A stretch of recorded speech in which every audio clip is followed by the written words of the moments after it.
Hey, I don't know if you noticed, but the fake news problem in this country is getting out of hand. It feels like there's a new false narrative being pushed upon me every single day. In fact, take a look at this. So the Epoch Times, I believe, is probably one of the last sources of real news that you can get in this country. And they recently published a piece called How Legacy News Outlets and Political Actors Maintain Their Illusion of Chaos. And in this piece, Josh Phillips talks about how there's a strategy called above and below that the media and politicians use to control the narrative.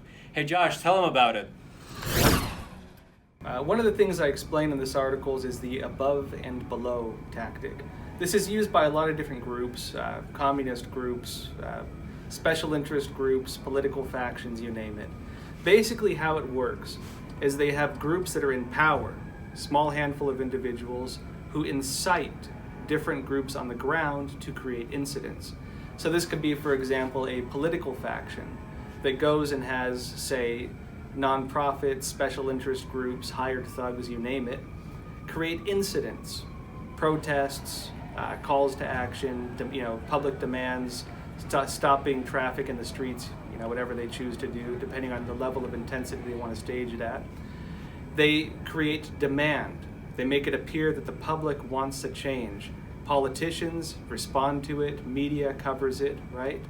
And then once they start covering it, once it appears in the public consciousness that the public wants something to change, then the politicians who incited this entire facade, this entire illusion, take that and they call for policy for change, or they call for investigations.